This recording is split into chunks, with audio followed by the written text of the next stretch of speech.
Alpines as they run through together. These are the sister cars, of course, at Autosport GPLS Group Performance. I think it was the... I don't think it was the 55 car that was under brakes there. No, it wasn't. That was the sister car. That was the 110 of Simon Tierman and Paul Cahap. Yeah, and it's interesting that that car is leading, because I would say Laurent Hergon here is effectively the developer of what used to be Renault Sport and is now effectively Alpine. He is the development driver of all their road cars, so he has plenty of experience. He's like the pro, effectively, of that team, although he's now past an age, so he is considered an AM.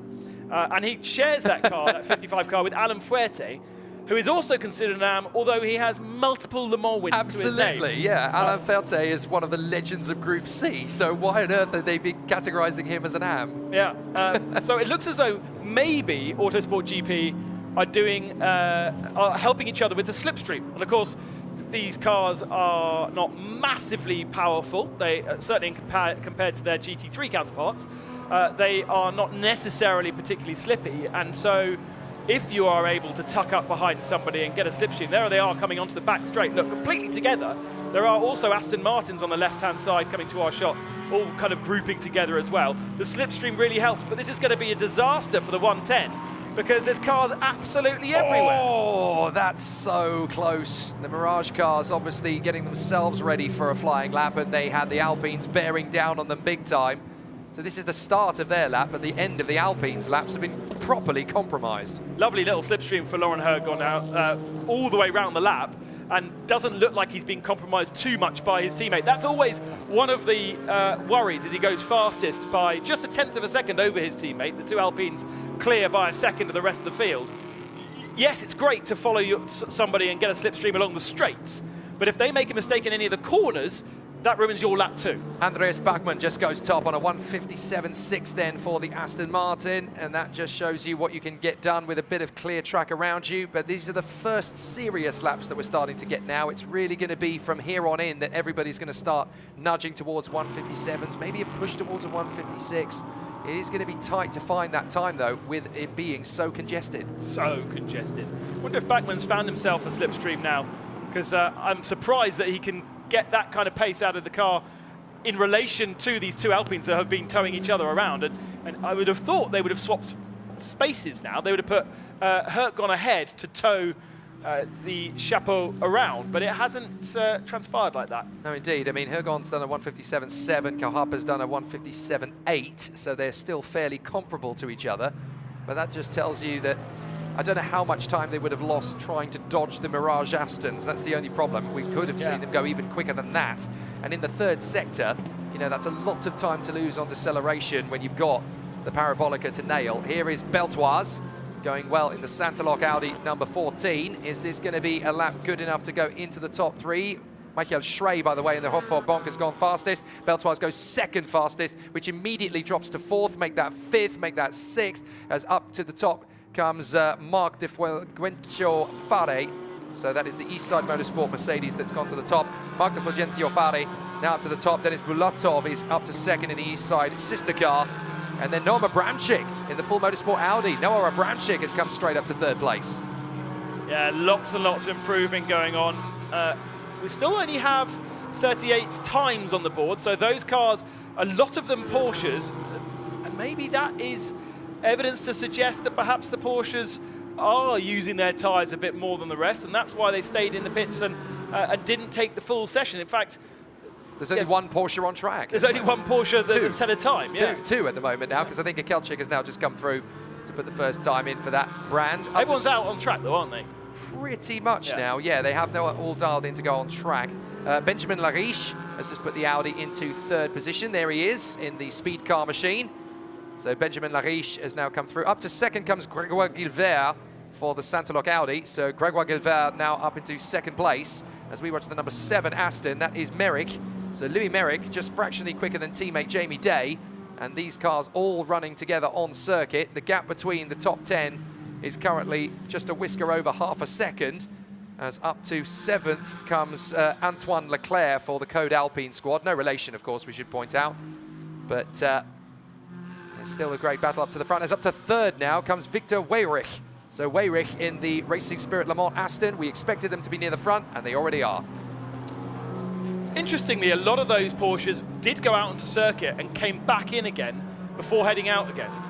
So whether that is to adjust tyre pressures, something like that, the two allied Porsches, Henrik Still aboard the number, so that's Henrik Still's moved teams this year, so he's in W and S Motorsport now, but he came in and spent 3 minutes in the pits before going back out. And we've just seen Oscar Lind Christensen, the 44. He spent 5 minutes in the pits, but now seems to have appeared on our timing screens and has set a lap time. So maybe there was something a little bit fishy going on. Yes, he's still in the pits, but he is actually setting laps. So something going on with his transponder there. 21st for Christensen. Purple sectors in 2 and 3 for Louis Merrick in the Mirage Aston, number 7. So they've gone to the top spot. Gael Castelli in the CSA Audi, now up to 2nd and 3rd. Andreas Bachmann, fastest of all in Sector 3 for the Aston Martin that's just come across the line. Then Lonnie Martins has done well in the full motorsport Audi, 4th position for them at the moment. Jamie Day has come up to 5th position. Very impressive to be the 2nd fastest of the Astons. Up to 2nd now, though, goes Gregoire Guilbert. Once again, a very good run indeed from the Santalok Audi, number 42 so far. Fastest of all in Sector 1, though, is still Gael Castelli, and fastest of all in Sector 3, Andreas Bachmann in the Pro Sport Aston so far. Gilbert coming over the line there without anybody around him, so that was a very impressive lap time. Just under 2/10 off the fastest time. Front row start for him provisionally, but of course we've got this second wave of cars. The first wave of cars will now be have found their peak tyre performance and potentially starting to drop off, but we've got all those Porsches that, and a couple of BMWs that sat in the pit lane for a good 5 or 6 minutes before going out. They are now starting to find their feet, so we're going to start seeing them improve as, like for instance the number 7 machine of Louis Merrick is now doing a lap time that is not going to be an improvement on his previous, whereas pretty much every lap so far has been. Yeah, we did say that 155s are where it's going to be. I have a feeling we could push the pole position time potentially down to a 155.2, maybe a 155.1 if we're getting a oh, maybe not. Maybe not. Oh, my goodness. Oh, dear me. Hendrik Still going straight in to the wall there. The number 50 already on the scene. That was Hendrik Still in the Porsche. And we do go red flags. We do go red flags. No surprises there at all. It was the number 50, I think, that went off initially. So we go red flags instantly. Now, let's just take stock of the situation. Obviously, a very difficult moment, but everybody has obviously got to adhere to the protocols and the proceedings. So we need to allow the marshals and the officials to do that. Let's have a look at where things were up to that point. Louis Merrick, 0.033, 33 thousandths of a second quicker than Gael Castelli's Audi.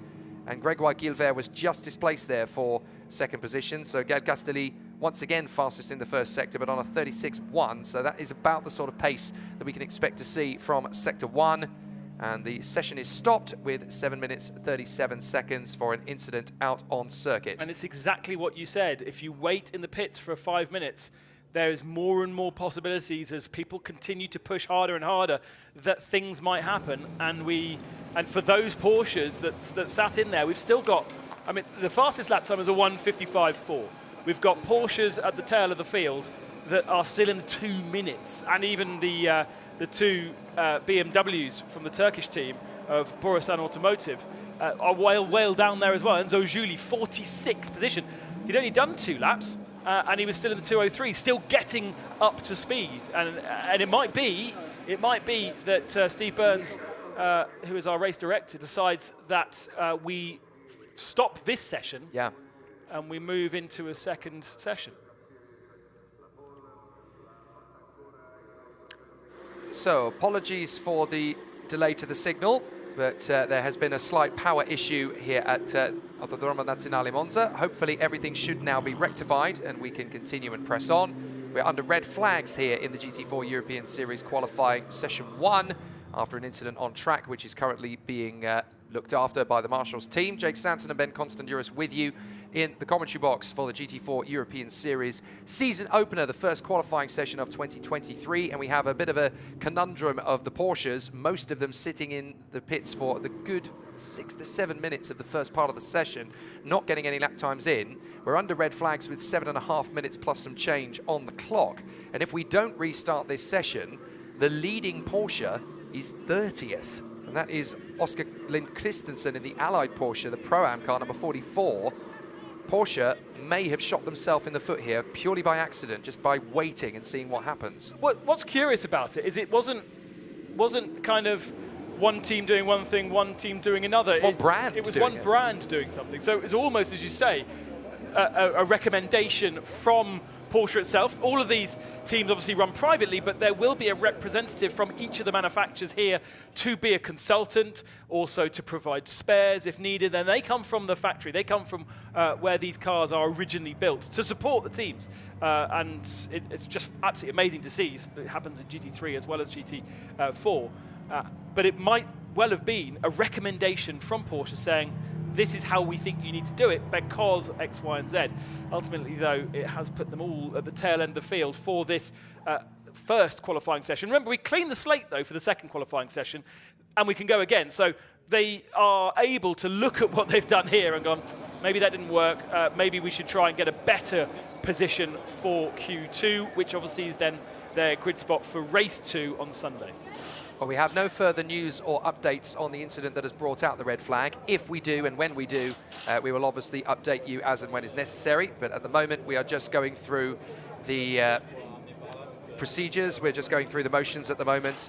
Let's talk you through where the class positions currently lay at this point. So currently overall is the leading driver in silver, Louis Merrick in the Mirage Aston Martin with a time of 1:55.492.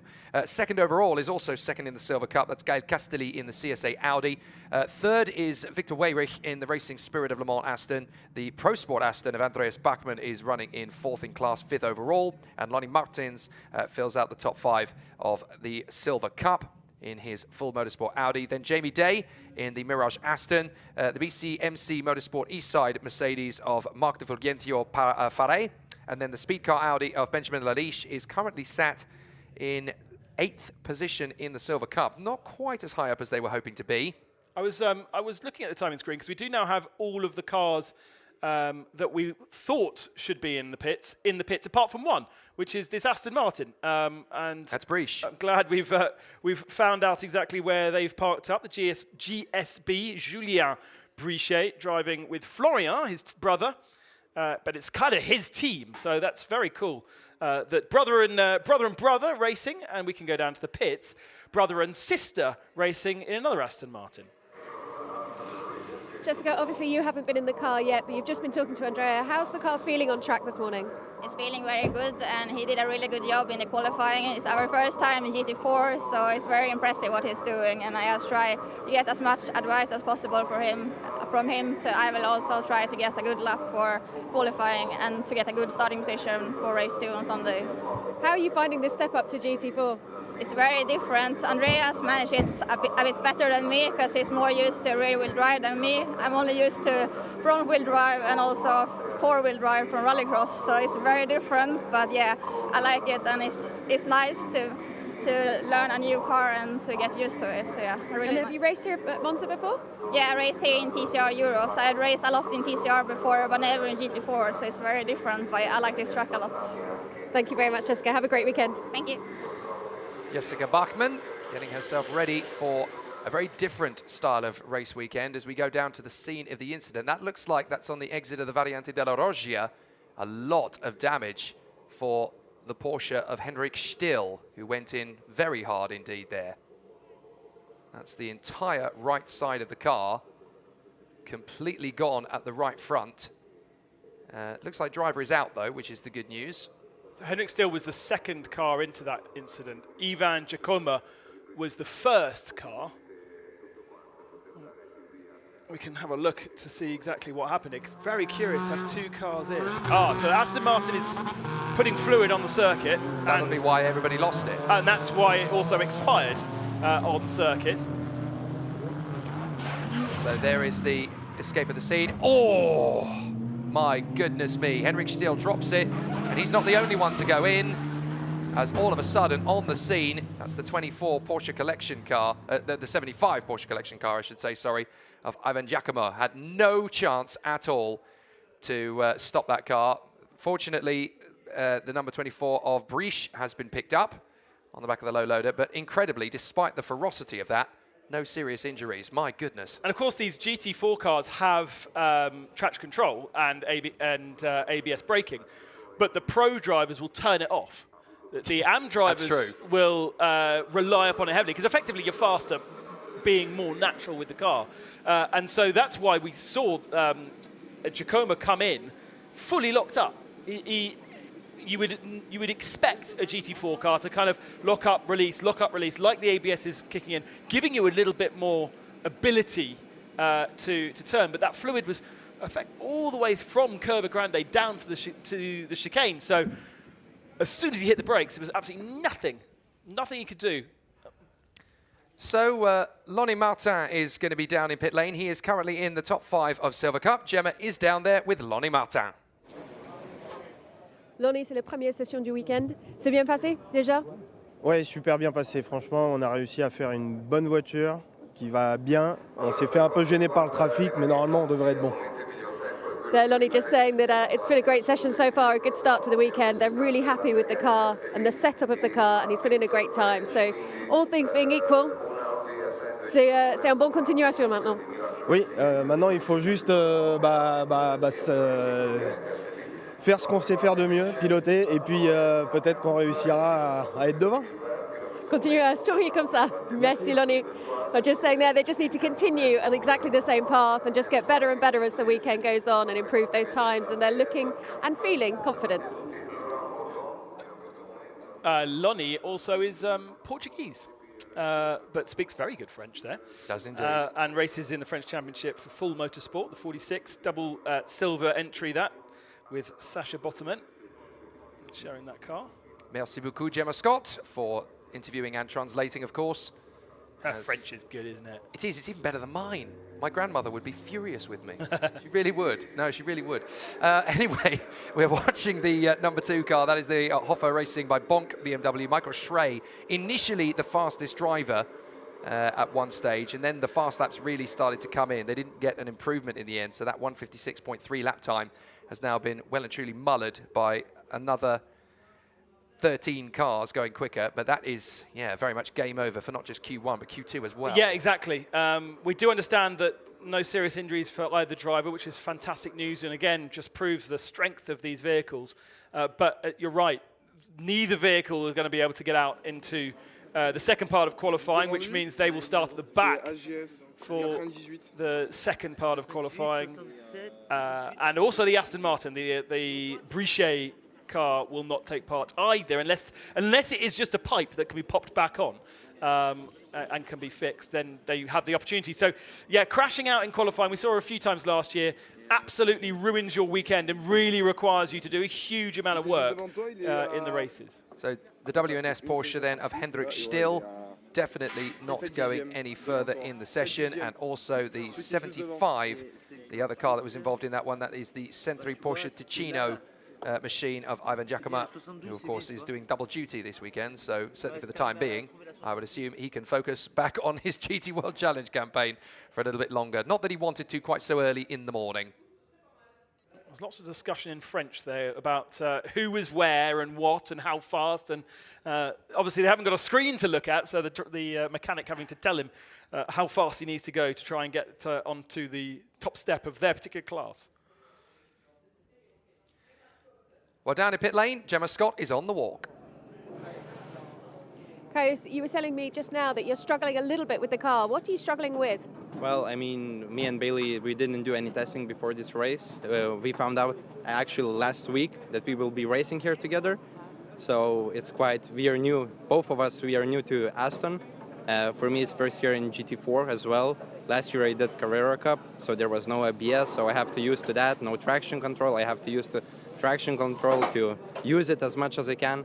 And for Bailey, last year he did prototypes, so for him it's quite a different step, so he's learning as well. Yeah, it's a lot to learn and a lot to put together on the pressure of a race weekend. What's the objective? Well, objective is, I think, to do as best what we can. We have to be realistic this weekend. I think towards the end of the year we will show our real pace, but this weekend I think it's more of a learning weekend. Learning with a team, learning with a car, learning with Bailey as well. So putting everything together, I think this weekend is for learning. Well, I wish you the best of luck. Thank you. Thank you. Caius Sixnelis there in conversation with Gemma Scott. And may I say, Michael Creasy, some A-grade video bombing in the background there. Well done, mate. Very good.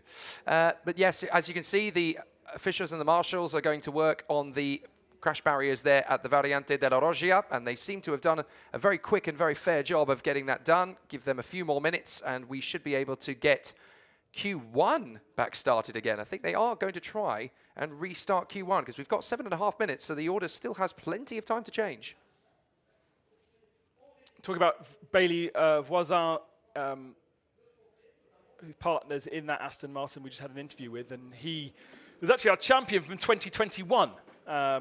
Lest we forget, didn't participate with us last year, went in from GT4 into the LMP categories, but he's come back. So that actually is a car to watch with Bailey aboard the car. Yes, new car to him, but expecting to be very, very fast. Well, he managed to video bomb in the background of Caius Sixnelis' interview, so now he's going to get his own chance with Gemma Scott. Michael Creasy is down in pit lane with Gemma. Michael, welcome to GT4s. Your first season in this paddock and this championship. You're racing this year in British GT, GT4, having stepped up from touring cars. Quite a change? Yeah, massively. Yeah. I mean, it's a lot to get used to. Obviously, sharing the car for starters with Jack Mitchell, a fellow British touring car driver as well. So I know Jack quite well. And yeah, we're just getting to grips with it. I mean, the new McLaren Artura is fresh out the box. I raced it in British GT at Alton the other week, and it was quick. So I was looking forward to getting in it this weekend. So yeah, it's a great team with Elite. They've welcomed me well, and it all seems to be going well. But until the accident, which I hope they're all okay, because it looked quite nasty. Yeah, well, I haven't had word personally yet, but I'm sure everything's moving on and the track's being cleared. But what I want to know is what made you make this transition across to GT4s and from the touring cars and the step up to Europe as well?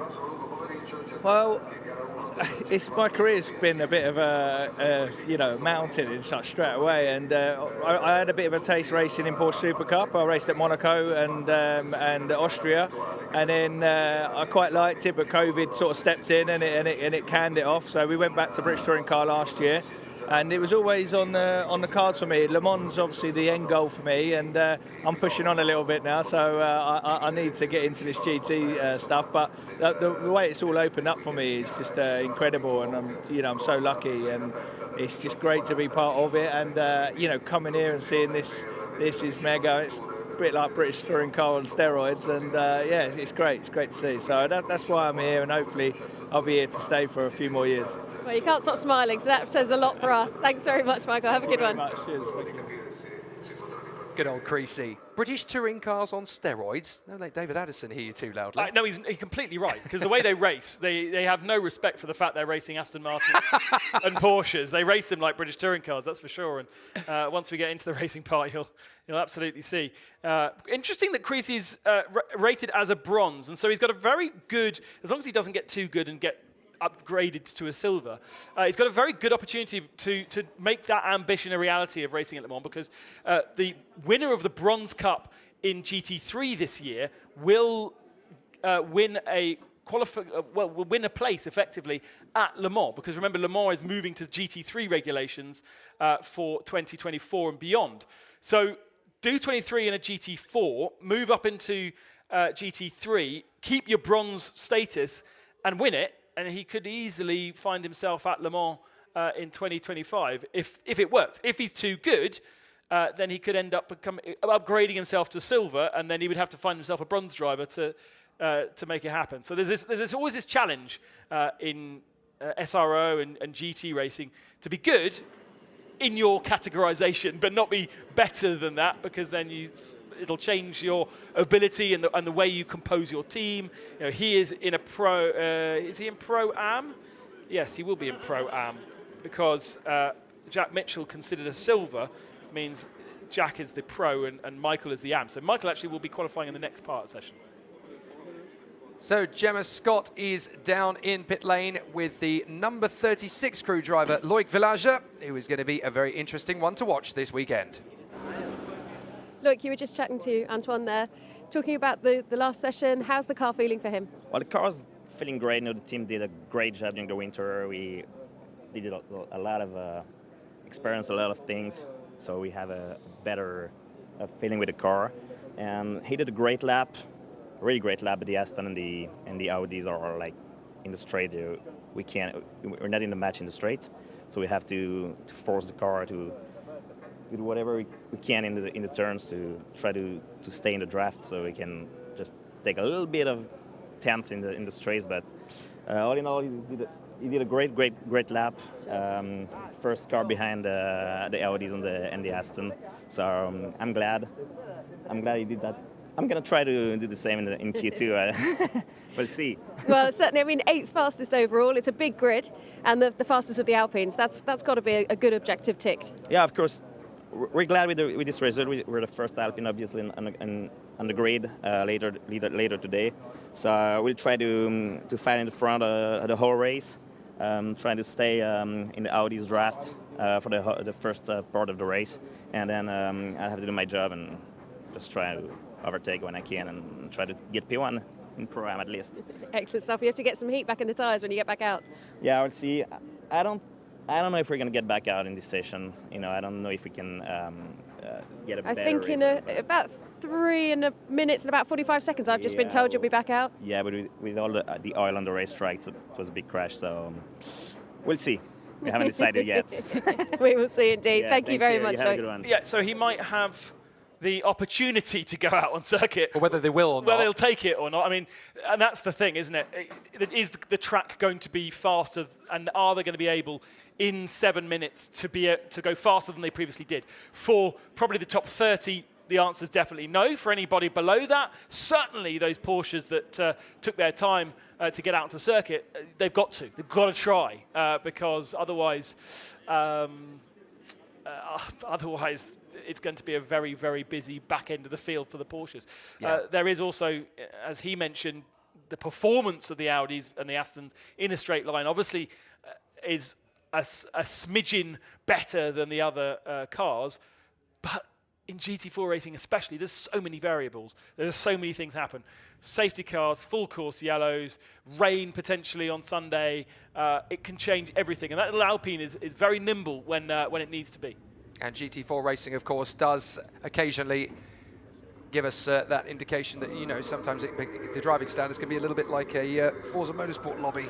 Car 20, pit lane infringement noted. So not sure exactly what the infringement is, but certainly the number 20 east side car, I think it is, that's already been noted by the officials. An interesting situation that they don't really need to be having in the first qualifying session of 2023. That's Denis Bulatov's car. There are so many little things that all these teams managed to somehow slip up on throughout the course of the weekend. So many little penalties. We've already got 6 bulletins from penalties or little infractions or not turning up to drivers' briefing. Usually there's about half a dozen drivers that do that. How do you fail to do that, though? Well, Seriously. because you're a businessman and you...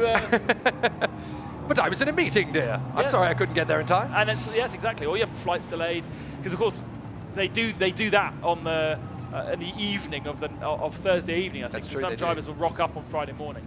A lot of cars going back out on circuit. Yeah, well, I as you said before, in regards to the Porsches, they absolutely need to, because Oscar Lind Christensen is the fastest of the Porsches, 1.6 seconds from the top spot. And they are down in 30th. And if you think that all the other Porsches are behind them, quite significantly behind them as well. I mean, Nikelchik, his only lap has been a 2-minute 8.6. That's 13.6. That will actually drop them out of the race on the, the percentage rule. So they've got to actually make sure they get a competitive time in. Otherwise, they might not be allowed to start. So obviously, you've got a long queue of cars going out. But this is the problem. We've obviously got the barriers working again, but it wasn't just the barrier repair that has held us up. It's the fact that Florian Brich's car literally littered the circuit for about 2/3 of it, roughly, in oil. Yeah. On a circuit like Monza, when you've got big stopping distances into the Variante della Roggia, you've got a fast pair of apexes through the Lesmos. This is a tough race circuit to have oil go down to that extent. And the quick dry will have soaked it all up, but it won't provide the same level of grip as previously. Or confidence. And therefore confidence, yeah, exactly. Still, plenty of people trying to get out there, and I suppose we've still got a third of the session remaining, so an opportunity for what? With a minute 55 as a lap time, 2-3 laps, fast laps. You might, I suppose, your last lap might be an improvement. And with all the cars going out, the track and the quick dry might clean up pretty quick too.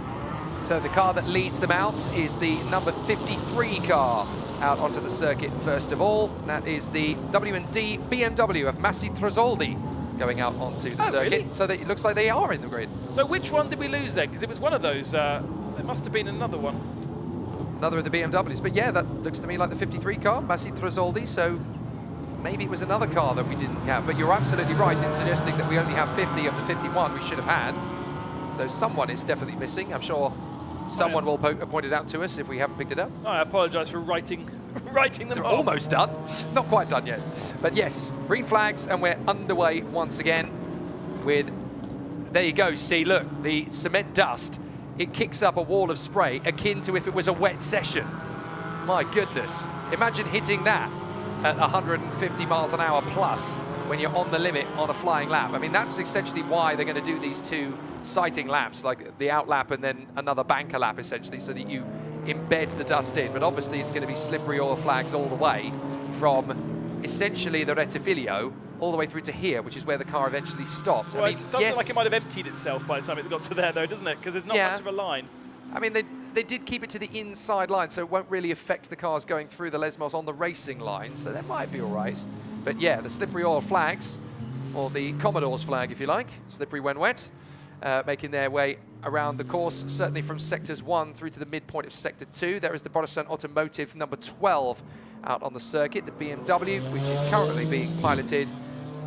Now, is that Bessler who's in the car at that point? Yes, it is. It's Berke Bessler, and he'll hand over to Tom Edgar for session 2. Yeah, so I apologise for the for W and D. It was W and S. Their second Porsche that got written off for Dawson and Xavier, the British-French pairing. So that's the car that we are missing. W and S have a second car, and unfortunately that was the car of Hendrik Still that ended up in the wall. So actually, neither car, maybe. Oh, neither car might go racing this weekend. That would be absolutely dreadful. Although it was Still that went into the side of the stationary Yakoma. So no, it's the other way round. Is it the other way around? Yeah, Still Okay. went in hard. So his car, I think, might be a write-off. I think you're right in suggesting that the W&S crew might be done for the weekend with both cars. What a horrible way to start the season. And that's a big expense bill as well. Yeah, exactly. You don't need that in the first weekend of the year when you've already just about finished off paying off this and paying off that, getting the cars to the circuit. Look at the dust kicked up. So whatever the problem was with Florian Brichet's car, are they back out? He's back out on circuit. So it was just a loose pipe, for instance. Right. Well, we heard from Kaya Sixnelis, who is partnering Bailey Voisin this particular weekend with the GPA Aston Martin car. They are under investigation for transgressing under pit lane speed. Not a good start to the weekend for them either. There you go. I told you. All the little things. Yeah. You go onto the notice board before the start of race 1, and there is always a big old list. I like to go through it just to make sure we're up to speed, because that then, any one of those transgressions gives you a penalty point, and you have a certain amount of penalty points each driver for the season. So as we get to the second half of the year, then we start seeing grid penalties simply because you've picked up so many behavioural warning points, I think they're called, across the season. So that, missing driver's briefing, you get 1 point for that. Speeding in the pit lane, might be that plus a fine. Probably wouldn't be a time penalty in the race, for instance, or a grid drop for something like that. Something like that, though, weaving along the straight, might be frowned upon. But Benjamin Lariche kind of almost looking like he's blocking. I don't think they were actually as close as the camera made out to be, but Lariche moving around in front of the Mercedes. I know he's trying to get warmth in his tyres. That's the excuse, isn't it? Yeah, it's the excuse, yeah. That'll be an interesting one. We just watched the Newbridge Aston Martin, the car being shared by Matt Topham and Alex Denning, the Irishman. No, I don't think Florian Brich is out. I'm just rereading the timing screen. They kept it in. Yes, yeah. They're still in pit road, you're right. So they're the only ones now out on circuit. Not out on circuit, other than the cars that went in, Giacomo and Still. Yeah, but everyone did go out. We've now had cars go back into the pit. So everyone went and had a look at the circuit, but we've got Anthony Beltoise, Martin, Leclerc, as we heard from actually those guys. Abramczyk as well, who went top 5 initially. They've decided it's not worth the risk either. So that's interesting. 4 of the cars obviously go in, come out again, and then go back into the pits thinking, do you know what, this isn't worth it. We've got a second session, let's wait for that. But we are seeing improvements within that first sector. We are seeing Luke Ibanez, who's back in the Mercedes this year in the number 15, Antoine Potti in the Toyota again for CMR. Those guys have gone better than they previously did in Sector 1. We're awaiting their times through the second sector, but there is oil in that first sector, so the first sector effectively finishes before the second chicane. So it is possible. Plenty of personal bests on the last laps. So Benjamin Lariche is improving, so is Job Ropanga in the V8 Chevrolet. Dennis Bulatov has come back into the pits, I've been told as well by the East Side Motorsport crew. Luc Ibanez and Antoine Potti are going faster in the NM Mercedes and X-Swift Toyota, respectfully. That's the Supra. Always got a bit of a warm, soft spot for the Supra, being as in love with Japanese motorsport as I am. A minute and a half to go. Benjamin Lariche has been compromised here, hasn't he? Yeah, I think he has. He was on a really good lap, found 0.2 of a second over his previous best in the first sector, matched his second sector effectively. Has that Aston Martin got in his way? Has it provided him a slipstream? Comes towards the line, and he does go fastest. Look at that, fastest third sector of anybody. And that puts the Audi from Speed Car into the top spot. Benjamin Lariche with a 1:55.2, 0.2 of a second quicker than Louis Merrick. In fact, they were faster in the third sector by the same amount of time that they were actually pulling away from Lariche over the whole lap. So they were 0.201 up in the third sector and the lap as a whole. You don't see that too often, to the 1,000th of a second. Oh, this needs to be another push lap. He cannot afford to get caught in this traffic, because he's not going to get another lap in with just 30 seconds left on the clock, and he's in a lot of traffic. Look how he monsters the curbs. He's able to do that in the Audi. Actually, the Audi looking like it sits higher than the BMW in front of it. I was just going to say, yeah, massive. Usually BMW is the one that sits up really, really high like a rally car. Well, they're probably, again, I don't know how much of that is one team's interpretation of ride height. They've got to obviously work on it. Well, mainly it's BOP. Effectively, you run the car as low as you possibly can. Around Monza, certainly. Well, yeah, anywhere really, as low as the regulations allow. So the checkered flag comes out now for qualifying, and the first car to cross that finish line to finish the times is going to be Stegman, I do believe, in the Aston Martin, who just outside the top 10. But the 42 just managed, Gregoire Guilbert, to start his final flying lap. He was the last one to cross the line, and he's got space in front of him. He's got he's bailed out by the look of it. Yeah, that's not full pelt, is it? I'll tell you what, we might get a McLaren quite sharp up the field. The number 77. Yeah, Josh Radican. Going really, really well. 7th fastest so far. McLaren really didn't feature at the sharp end at all last year. And this is the debut for Elite Motorsport in Europe, debut for the McLaren Artura in GT4 at this level, so this could be quite the result. Ratican did a 36.6 in Sector 1, a 39.4 in Sector 2. Mitchell's just come across the line on a 1:55.8, not a bad lap. Ratican looks like he might be fractionally quicker, if not similar, as we wait for the Elite McLaren to come across for Josh Ratican. Are they going to get top 6? Just waiting for Ratican in the third sector, going very well. A 1:55.8 for Jack Mitchell. What about Ratican though? What can he do as he comes through? He's had a very similar third sector, so he doesn't improve, but 7th and 8th for the Elite Arturas, that's very impressive. That is very impressive. Lauren Hargon round the Parabolica. Don't know whether this is going to be an improvement. 27th only for the Alpine, and previously benefiting from a slipstream, so does not move up. Does improve though, and I think he is he still best of the AMs? Yes, he is. Pro-Am. Sorry, Am now, isn't he? He used to be a Pro-Am, he's now an Am. Right, car 48, fastest lap from Q1 is being deleted. Now that is Voisin Bailey in the GPA Aston Martin, so that is the car that had the pit lane speeding infraction. And is that the penalty for it? Apparently so. Ouch. Yeah, that is a big one, because that could be anything over like half a kilometre an hour as well. Yeah. But clearly, if you speed in the pit lane in qualifying, you lose your best lap. That's what they're saying. What race control tried to do in this series is be very hard on the drivers, because this is a training ground for GT3, and you need absolute uber discipline. And so they really, really try all they can to make sure these drivers behave themselves, and therefore the penalties are pretty heavy. Means that he's only 32nd on the grid. Aston Martin, when we heard from the drivers saying, oh, the Aston Martins are really, really fast and slippery, we've got Aston Martins scattered across the whole field, from second on the grid down to 45th. Well, Benjamin Lariche is happy as Larry as he gets himself ready. Bit of TV time for his supporters. Well, look. But certainly for Benjamin Lariche, what a fantastic lap from him. A 1:55.291, 0.2 of a second quicker than the Mirage Aston number 7. But that is all she wrote in time qualifying for Q1. We have Q2 still to come, of course. But in the GT4 European Series, there is your result. Speed car on the top from the Mirage Aston and the CSA Racing Audi. Then the Santalog Junior Audi in 4th from the Racing Spirit of Le Mans Aston Martin and the Pro Sport Aston Martin. Let's point out the fact that in the Silver Cup, obviously we have the top 3 cars are all silvers. The leading Pro-Am is in 4th position, Gregory Gilbert. And the second fastest, Jack Mitchell in the McLaren Artura. Very impressive work from the elite Arturas. The Toyota of Antoine Potty in 15th position. The leading Alpine in 11th place for Antoine Leclerc and Loic Villigière. So a fabulous performance then from multiple manufacturers there.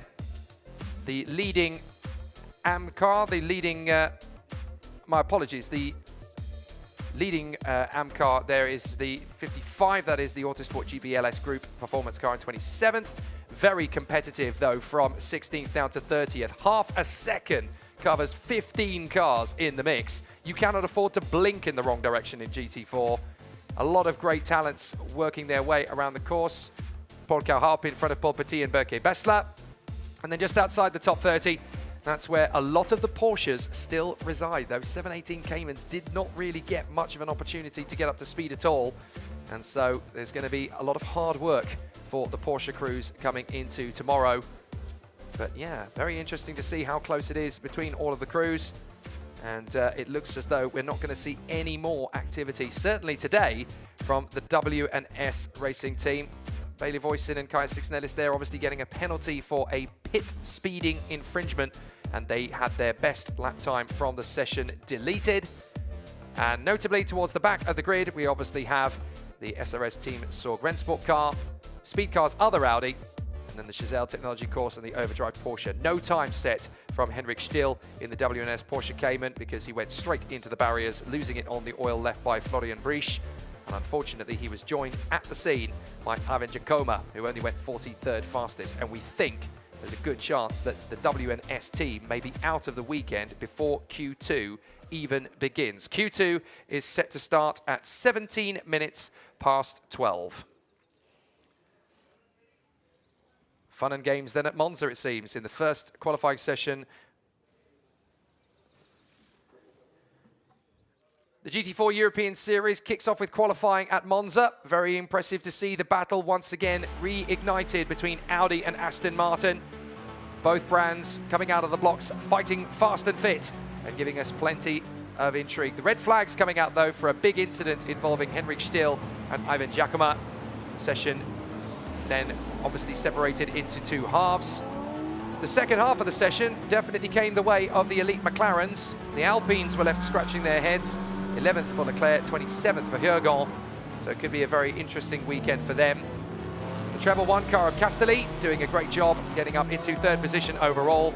But it's still Audi versus Aston Martin. The 42 car of Gregory Gilbert managing to get himself up into the top 5 and a great performance to lead the Pro-Am category. But it's all go for the Aston Martin up front of Louis Merrick and the Benjamin Lariche Team Speed Car Audi, fastest in Q1.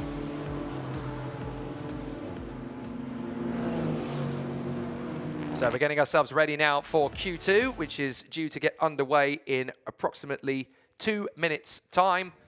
So it's going to be a fascinating second session. So obviously the man who got pole position for Q1 is down in pit lane with Gemma Scott. It is the Speed Car Audi driver, Benjamin Lariche. Benjamin, you got that time right at the end of the session on that last lap. Is it just the track improving very slightly as the session continued? Yeah, it was a tricky qualifying with a lot of traffic. I improved before the red flag. I had around 7 or 8 tenths in front, so I can't finish my lap, and it was a very mental qualifying. And at the end, I tried just to don't do mistake, and we're in pole, so it's great to be in pole in Monza. Thank you. And just a word in French for your French fans out there listening. On croise les doigts pour la deuxième session là, pour la deuxième qualification. Ça peut être plus simple. Oui, enfin, c'est beaucoup le trafic qui a été compliqué à la première avec le drapeau rouge, ça a été compliqué. Après, on a une très très bonne performance, on était devant hier. Et bon, Robert, j'espère que ça va bien se passer et qu'il va réussir à faire la même chose.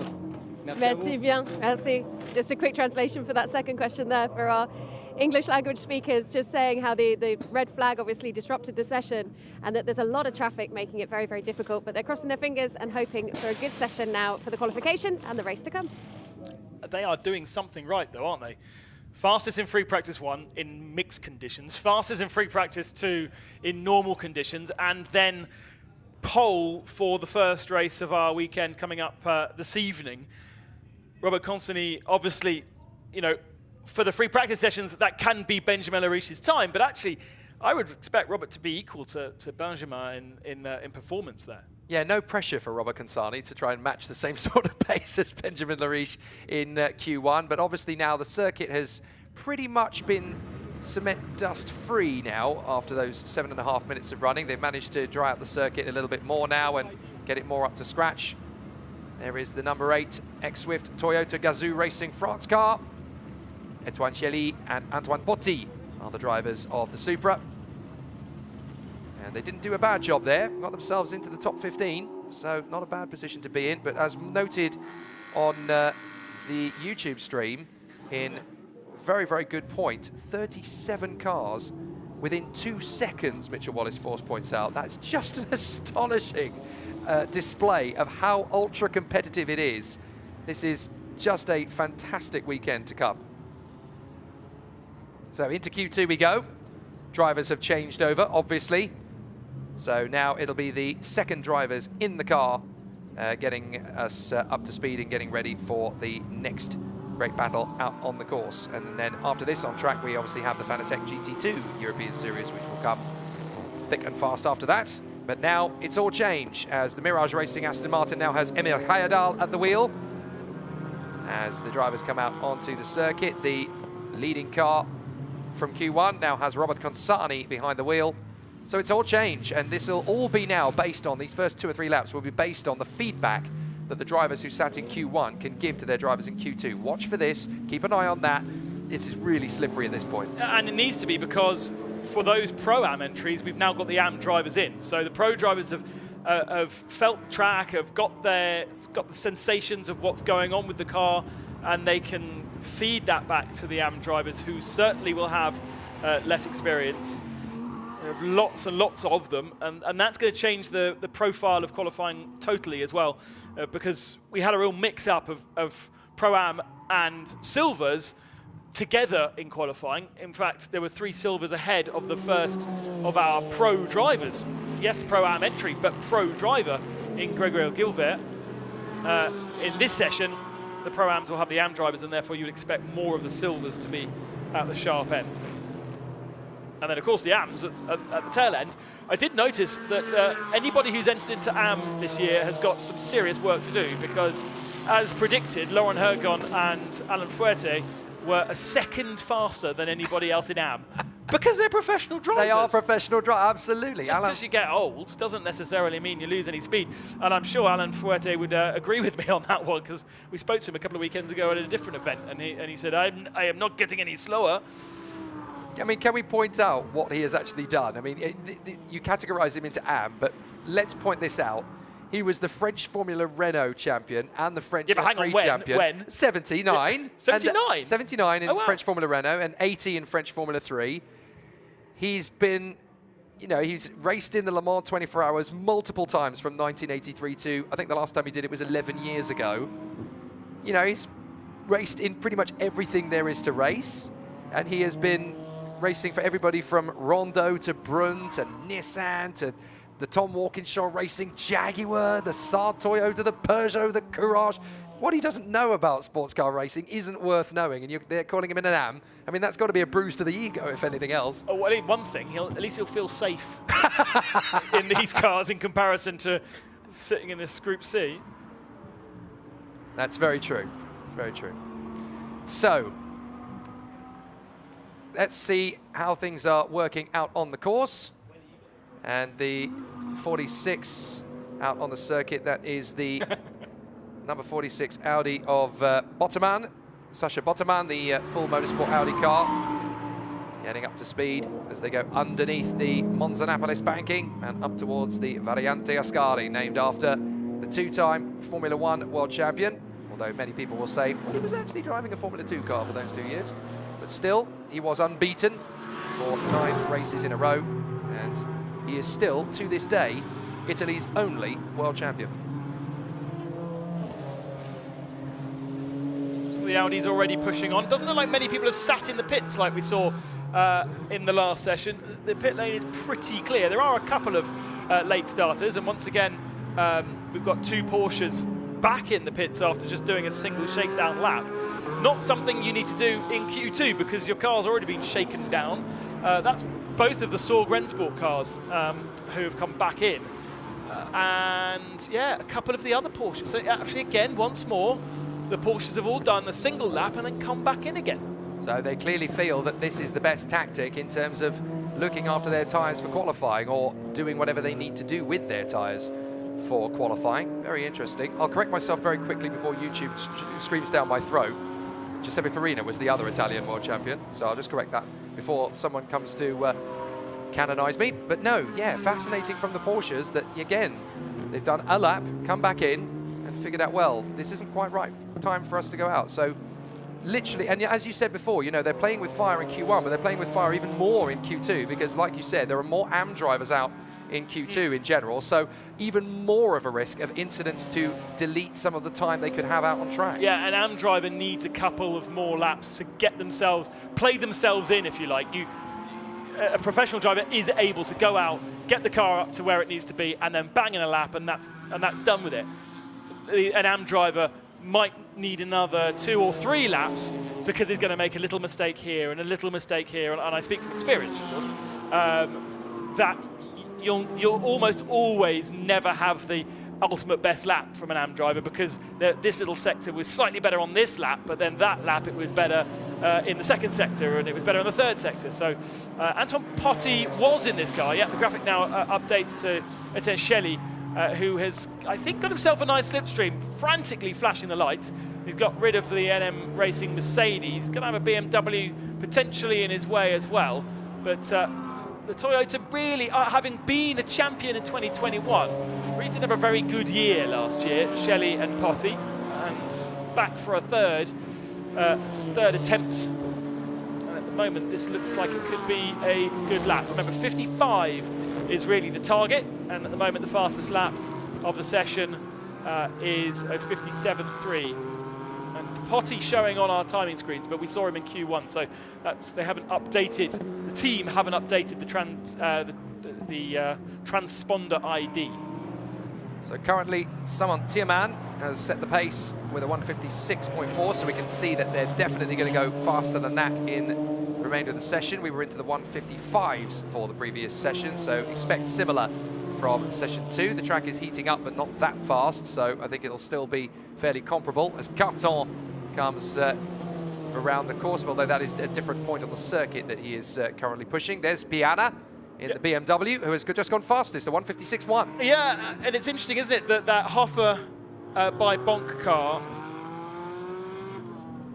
that car does seem to be able to switch itself on very quickly. We saw the same with Michael Schrey. He was right at the sharp end of the field very, very early on in the session, but faded by the end of the session. Allied Racing Porsche on the left-hand side there running slowly.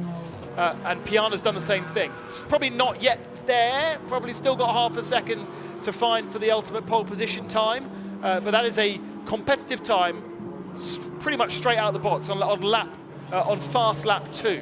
So interesting that BMWs are able to do it straight away, others are taking a bit more time to get up to speed, and the Porsches have got this thing going on where they all have to go and visit the pits first. Well, there is the Chevrolet, just trying to build up the speed. The one sole car currently being driven by Kenny Hedemans in the V8 Racing crew car. It is absolutely monstrous. If any of the teams could win a prize for best soundtrack around the circuit, the Chevrolet would be hard to beat. It is a wonderful car. I wonder why they've changed its colour. It was blue last year. It was. Very attractive livery. I have a feeling that a sponsor will probably have determined that. Well, usually the sponsors are associated with the drivers. The driver lineup is the same, is it not? Kerry Harrimans and Dante Raponge. Well, they've gone fastest. Look at that. 0.3 of a second in the final sector, considering they were 0.3 down in the second sector. So clearly at the end of the lap, the Chevrolet is better than in the middle sector. Here's Piana once again as Jessica Bachmann goes up to second place on a 1:56.0 in the Aston Martin. So she's putting as good pace together as Andreas, which is interesting because she kind of knocked herself down a little bit in the interview with Gemma, basically saying, well, I've done a lot of rallycross and a lot of TCR, very different to these cars, and I'm not as good as Andreas. I think you're not far off, Jess. Yeah, I mean, the driven wheels are in the different places on the GT4 car. In a rallycross car, they're four-wheel drive, incredibly powerful machines. Speed-wise, you're not really going particularly fast, but the acceleration's mighty in a rallycross car.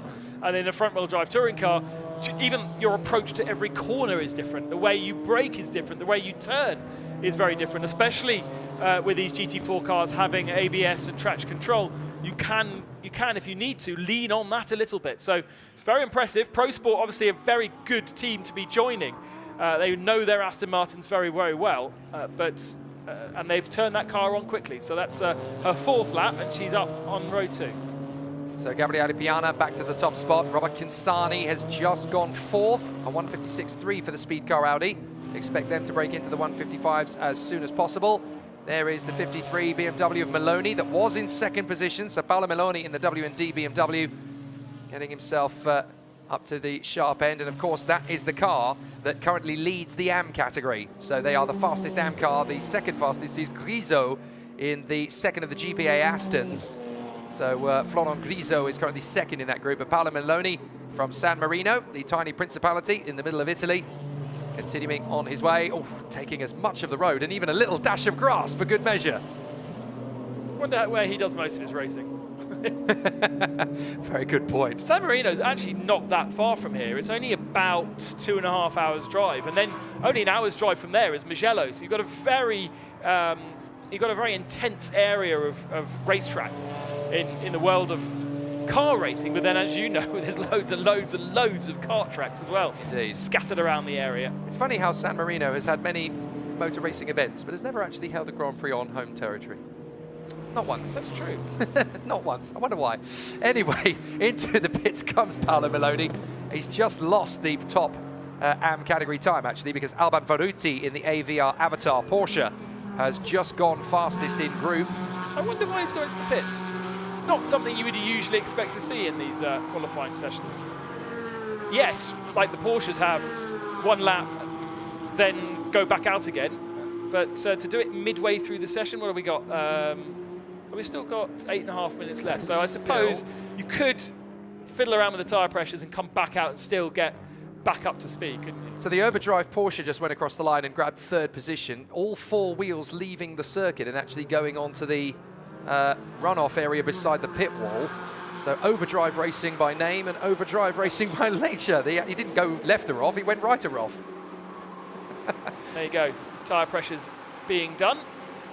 So obviously the pressure of a tyre changes as it heats up, and so you can set them cold, but those forward tyres will heat up in a different way, and therefore when you bring the car back into the pits, each tyre will register a different temperature to each other, and what the idea is to bring the tyres back into the window hot, so you then know exactly what you've got when you are out on circuit. It's the kind of the philosophy anyway, but not so many people doing it. Maybe there's an imbalance there. Maybe he's felt that one particular corner of the car is not working half as well as the others. The McLaren looks like it's going a bit cruisy at the moment. It does, doesn't it? I don't know if they're dialing in for a lap or whether they've got something amiss. It's Michael Creese behind the wheel, so it could be either. But no, it's great to see Elite breaking into Europe for the first time. The British fans will obviously know this team very well from the TOCA and British GT paddocks. TOCA obviously racing this weekend at Donington Park. Hello, David Addison. I'm sure you're watching at some point. And yeah, Michael Creese used to that paddock.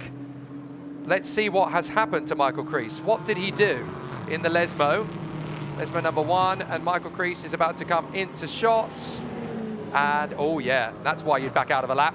He scared himself. I think he got a couple more grey hairs. Nice drift. It was a nice drift, yeah. Worthy of the Fast and the Furious for definite. And he's also found himself a slipstream now, whether he wants that particular car as a slipstream or not, or whether he's going to be held up. The Aston Martin squirming under the brakes. The McLaren looks very planted, unless he wasn't fully on attack mode there. But they aren't too bad. 17th position and best in class, aren't they? They are indeed. This is really good work from Creese. He's doing a very good job and leading the Pro-Am category. So he just needs to keep this going. And he's absolutely right. You know, he wants to get to the Le Mans 24 Hours. So the faster you can get into these kind of cars and build up to it, the better. I would see him in the Pro-Am category of Le Mans in GTs. So this is absolutely the right way to go about it. Obviously, he kind of needs to do a few years in this paddock, I would think, to really build up and see what the GT landscape actually looks like at Le Mans, because it's still up in the air a little bit, but that'll be something that will obviously evolve over the next couple of seasons. But Creese doing a great job at the moment, leading Pro-Am here at Monza in the GT4 European Series Q2 at the season opener at Monza, and this is exactly what Elite, McLaren and Creese wanted to see. Yeah, I think it's going to be increasingly hard for a driver such as Michael Creese to find their way into Le Mans. Previously, you really could just buy a seat if you needed to, but the way that we're going to have more and more professional cars, more and more professional drivers. There is only one single class for GT3 as of 2024, and entries will be limited as well. He's backed out of this one too. Yeah, he's had to. And so it's going to be really hard for a driver to find an entry into Le Mans. Definitely harder than it was. But of course, he's got a great race to potentially build up to. Spa 24 in the summer. He's going to love that. He's going to absolutely love the challenge. In GT4, he'll just have 2 1-hour races. Got 6 hours of Vallelunga.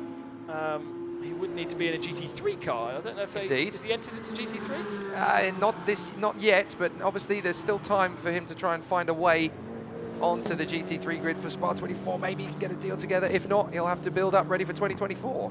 Consani was faster in the first sector by nearly 0.4 of a second, but then had a poor middle sector and an equally poor final sector, so potentially got caught in traffic. He is still on the front row of the grid, but sits still behind the BMW that's in the pits, that probably isn't going to have a go at defending its pole position, because a 55.4 is pretty good. There he is. Yeah, that's Piana, so he's sat on the sidelines, clearly assuming, well, I don't think anybody's going to go faster than me, but he hasn't taken his helmet off yet, just in case someone looks like they will. Oh, no, they're not going to go faster. Someone's got big damage to the right rear. That's a car that's crabbing. And crabbing badly. That looks like it might be a collapsed suspension, maybe, or a puncture. I think it's just a puncture, yeah. The tyres come off the rim. Dear, oh dear. Rear left. It's the left rear, yeah, you're right. He is at the end of the lap, so he can limp that home and hopefully clear the track from any yellow flags, because, of course, a yellow flag in the final corner will be very frustrating. I mean, done a push all the way around the Monza circuit, 1 minute 45 seconds, only for the yellow flag to come out 10 seconds before the end of the lap. And of course, he's now got to cross from one side of the circuit to the other to get into the pits. He's got to do so relatively quickly, relatively delicately, but he cannot cross the path of somebody else. So he's got to wait for radio communication from the team. Is it clear? Can I move across the circuit? So this is fraught with danger. So they've got to time this right. They've got to be very careful. I don't think running over the rumble strip is going to help, especially if the rim runs on the actual hub itself. They're not even going to get it back to the pits. So missed pit entry anyway. Well, the thing is, with 2 minutes 55, you're not going to have time to take it off and get back out there anyway. So very sensible to pull it into the Marshall's post area. So they knew they weren't going to get another flying lap in anyway, because there were only 3 minutes to go. So they had to come in, change tyre, get him out again, and then there would be a massive gamble to get across the finish line to start another lap. So there was no point at that stage. And that's Sergio Parle, who is the second driver in the Sorg Rennsport car. The two Sorg Rennsport cars, 33rd, he's 33rd, and 34th position for the two. Piana's getting back in. Now, that's got to be... No, he's driving into the pits. Yeah, he's driving it back to the paddock. He's driving it back to the paddock. I think he knows, with that yellow flag at the final turn, that he's not going to get a chance to improve anyway. Well, so don't drive off, because Gemma will want to have a word with him. That's true, yeah, that's a good point. Gemma wants to get the reaction from Gabriele Piana. Don't leave, come on. A lot of cars in the pits now at the end of the session, so a clean, full session. You can see that the tyres go beyond their best in full 20 minutes, and a lot of drivers now happy that they've done what they need to do. I suppose this is what maybe Porsche were banking on, the track emptying at the end of the session, they being at their best at the end of the session and benefiting from a cleaner and quieter track. And it certainly, they are looking better off in this session with a Porsche up in 4th spot. A pair of 7th places for the 77 McLaren Elite as well, so they've done a very fair job in session 1 and session 2. Tom Emsen able to go just as quickly as Josh Ratican was able to in Q1. So very good work for the new Artura. What about Aston Martin? Well, they've had a very tricky second session, haven't they? They were right up there with Audi in Q1. Oh, that's a bit of a trip up there, as the number 5 Aston Martin of Emil Heyerdahl gets properly impeded by another team's Aston. I think that was Guillaume trying not to cause problems and ending up doing so anyway.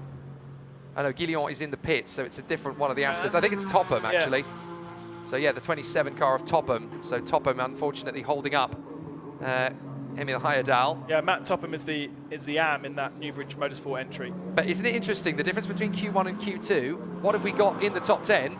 A pair of Porsches. If that had gone according to plan in Q1, they might have done it in both. That's exactly what I was saying. Alexander Hartvig in the Allied Racing 22.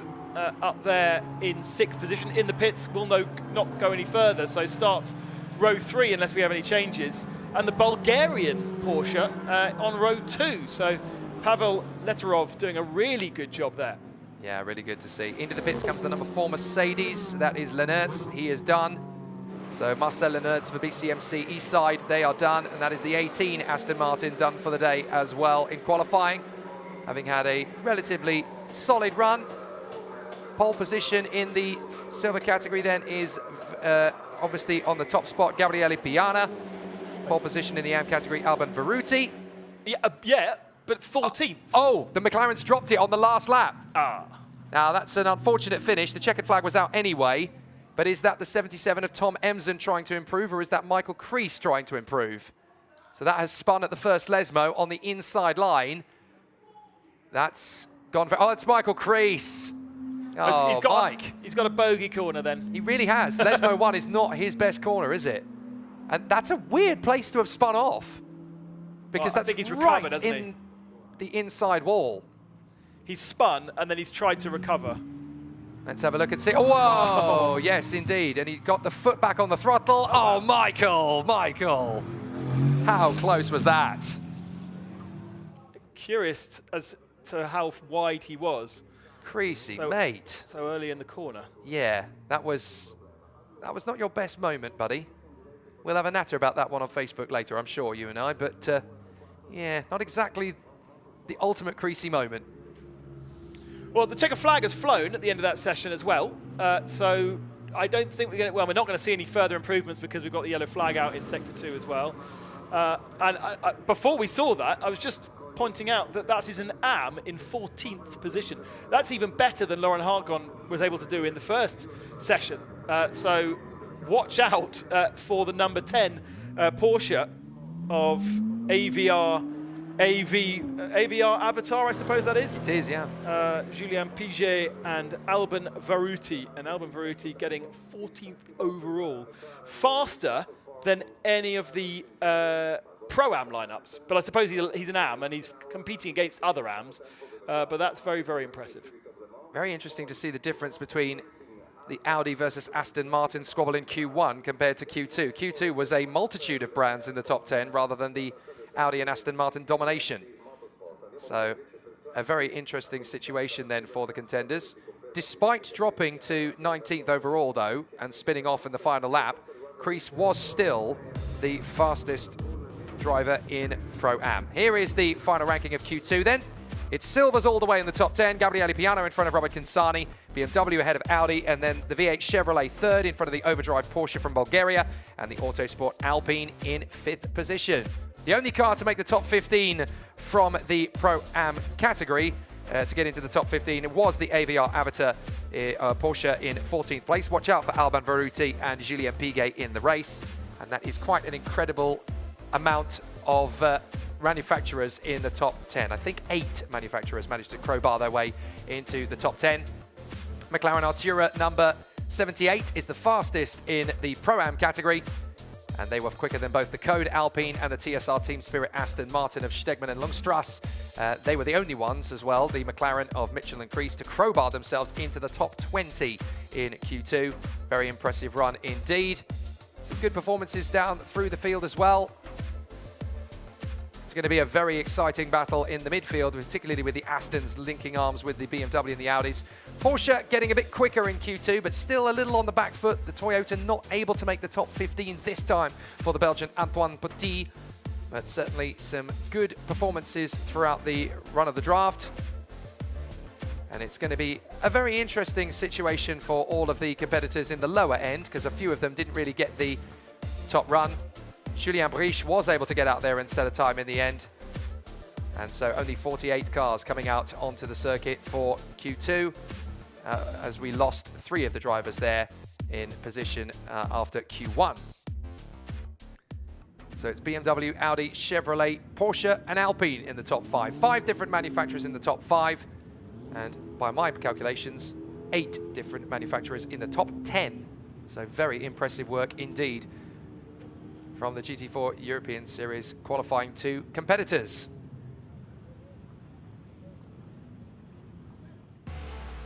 Q2 then, very much a different kind of squabble to what we had in Q1. The first session had been all about Audi versus Aston Martin. In Q2, anybody that was motivated could get up and have a go. It was a very different style of session, with Robert Kinsani just as quick as his partner in the Speed Car Audi team. However, he was not able to get onto the top spot. There were several other challengers that came forward to challenge. It was an interesting one for so many competitors getting themselves up into the top spot. The BCMC Motorsport Eastside Mercedes cracking the top 10. And the 23 Porsche right up in 4th position for overdrive racing, much better than in Q1. The V8 Chevrolet, Kenny Heremans in 3rd position. A great performance from them. Robert Kinsani coming home 2nd for Speed Car Audi, but the top spot this time for the Hochfahrt BMW of Gabriele Piana. 5 different manufacturers in the top 5, 8 in the top 10, and a great race expected later in the weekend.